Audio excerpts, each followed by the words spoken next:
ከዕለታት አንድ ቀን አንድ ትንሽዬ ልጅ እንደ ቀልድ የተመኘው ምኞት ቢሰምርለትስ? ከዛም የማይናገረው አሻንጉሊቱ ሕይወት ዘርቶ ማውራት ቢጀምርስ? ነገር ግን ያ ታምራዊ ድብ አድጎ አብሮ የሚሰክር አብሮ የማይረባ ቀልዶችን የሚቀልድና የፍቅር ሕይወትን የሚበጠብጥ ባለጌ ቢሆንስ?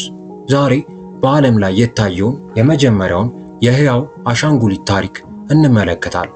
እንኳን ወደ አራዳ ሪካፕስ በደህና መጣችሁ። ታሪካችን የሚጀምረው በ1985 ዓ.ም በቦስተን ከተማ በገና ዋዜማ ሲሆን በረዶ እንደ ነጭ ብርድ ልብስ መሬቱን አልብሶታል።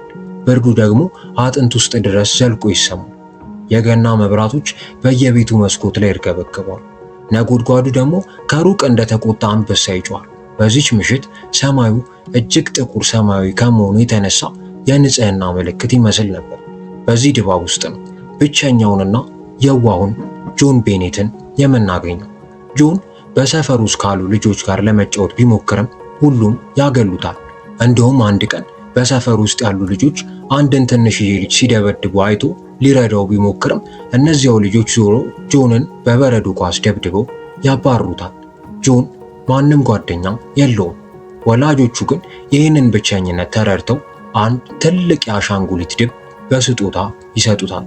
ጆንም የድቡን ስም ቴድ ብሎ ይሰይመዋል።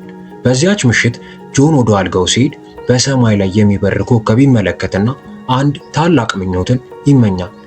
ምንም ጓደኛ የለኝ፣ ምን አለ እንደው ቴድ እውነተኛ ጓደኛዬ ቢሆንና ቢያወራኝ ብሎ ከልቡ ይመኛል። ታዲያ በማግስቱ ጠዋት ዓለም ሊያምነው የማይችል ተአምር ተከሰተ።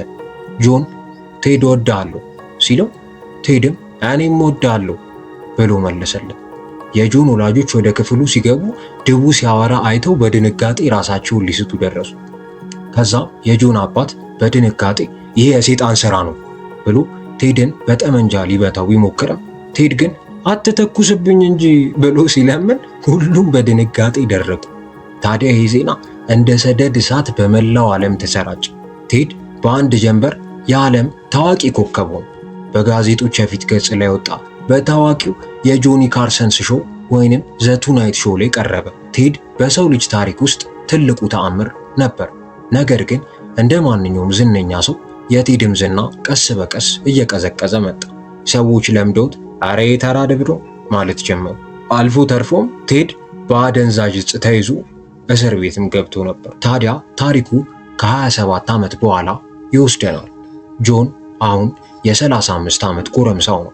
ነገር ግን አሁንም በልጅነት ቤቱ ውስጥ ከቴድ ጋር ይኖራል።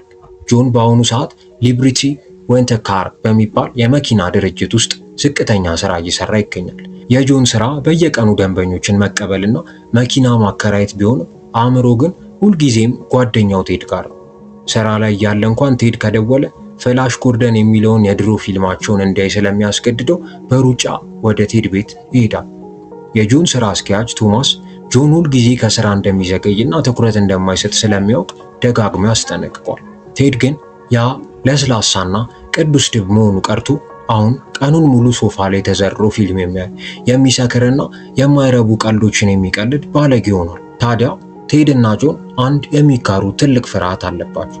እሱም የመብረቅ ድምፅ ነው። ነጎድጓድ በሰሙ ቁጥር እንደ ሕፃን ልጅ እየተቃቀፉ ተንደር በዲስ የሚለውን መዝሙር መዘመር ይጀምራሉ። እዚህ ጋር ነው ሎሪን የምናገኘው። ሎሪ የጆን የ4 ዓመት እጮኛው ነው።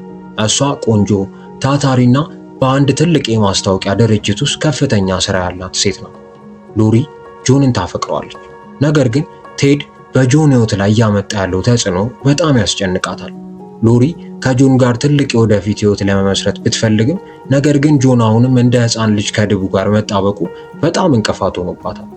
ታዲያ አንድ ምሽት ጆን እና ሎሪ 4ኛ የፍቅር ዓመታቸውን ለማክበር በሚያምር ምግብ ቤት ውስጥ ተቀምጠዋል።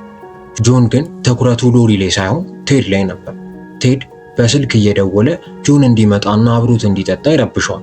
ጆን በምግቡ መሃል ስልኩን እያነሳ ከቴድ ጋር ስለማይረባ ነገር ሲያወራ ሎሪ በጣም አዘነች። ጆን ቴድ የልጅነት ጓደኛ እንደሆነ አውቃለሁ፣ ነገር ግን አሁን ለብቻው መኖር አለበት። እሱ ለአንተ ኮንፈርት ዞን ሆኖብሃል። ለዚህ ነው ማታድገው፣ ለዚህ ነው ማትቀየረው። በቃ ወይ እሱን ወይ እኔን ምረጥ ብላ ቁርጥ አድርጋ ነገረች። ጆን አሁን በሁለት እሳት መካከል ተወጠረ። በአንድ በኩል የማይተካው የልጅነት ጓደኛው፣ በሌላ በኩል ደግሞ የህይወቱ ፍቅር። በስተመጨረሻም ጆን ለቴድ የራሱን ቤት እንዲፈልግ አዝኖ ነገረው። ቴድ መጀመሪያ ላይ ተከፋ። እያባረርከኝ ነው ጆን? እኔ ካንተ ሌላ ማን አለኝ ብሎ ጆንን ሲጠይቀው በድቡ ፊት ላይ የሚታየው ሐዘን የጆንን ልብ ሰበረው። ቢሆንም ግን ቴድ በአንድ ሱፐርማርኬት ውስጥ ስራ አገኘና የራሱን ቤት ተከራይቶ ወጣ። ቴድ በሱፐርማርኬት ውስጥ መስራት ቢጀምርም ጸባዩ ግን አልተስተካከለም። ስራ ላይ እያለ ከታሚ ሊ ከተባለች የስራ ባልደረባው ጋር ፍቅርን ይጀምራል። በአትክልት ክፍል ውስጥ በስራ ሰዓት የማይረባ ተግባር ሲፈጽሙ የስራ አስኪያጁ ይደርስባቸዋል። ቴድ ግን በድፍረት ስራ አስኪያጁን ተናገሩ። የሚገርመው ግን የስራ አስኪያጁ የቴድን ባለጌነት እንደ አመራር ብቃትና ኮንፊደንስ ቆጥሮት የደሞዝ እድገትን ይሰጠዋል። ታዲያ ጆን እና ቴዲ ተለያይተው መኖር ቢጀምሩ ጆን በድብቅ ቴድ ቤት እየሄደ ጊዜ ማሳለፉን አላቆመም። ሎሪ ግን ጆን ተቀይሯል ብላ ከልቧ አምና ነበር። ታዲያ አንድ ምሽት ጆን እና ሎሪ ወደምትሰራበት ኩባንያ ትልቅ ግብዣ መሄድ ነበረባቸው። በዚያ ግብዣ ላይ የሎሪ አለቃ የሆነውና ሎሪን የሚያሽኮረምመው ሬክስ ይገኛል። ጆን ደግሞ በሬክስ ይቀናል፣ ይናደዳል። ዛሬ ግን የሚደብረውን ግብዣ ባይወደውም ሎሪን ለማስደሰት ብሎ አብሯት ሄደ።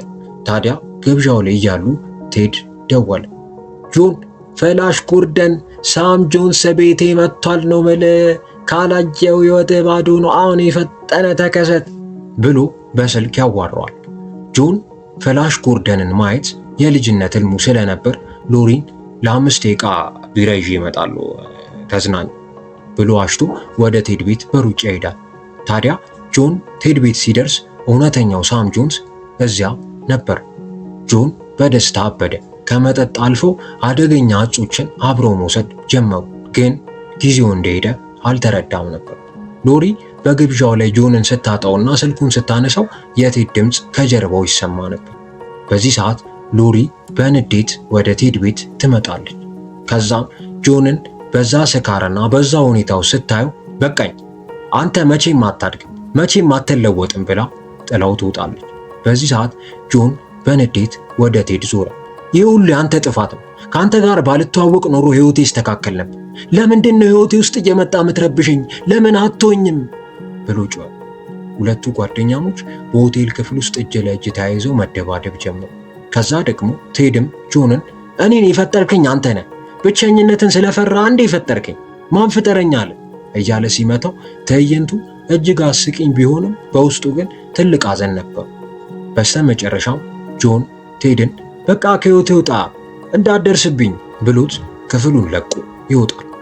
በዚያው ምሽት ግን ዶኒ የተባለ አንድ እንግዳና አስፈሪ ሰው ቴድን ከሩቅ ሆኖ ይከታተለው ነበር።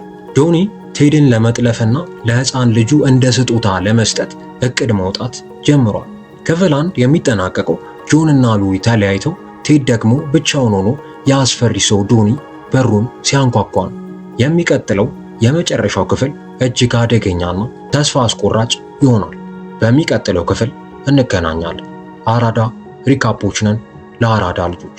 ፊልማችንን ትረካችንን ከወደዳችሁት ላይክ እና ሰብስክራይብ በማድረግ የአራዳ ልጆች ቤተሰብ ይሁኑ፣ ይቀላቀሉ።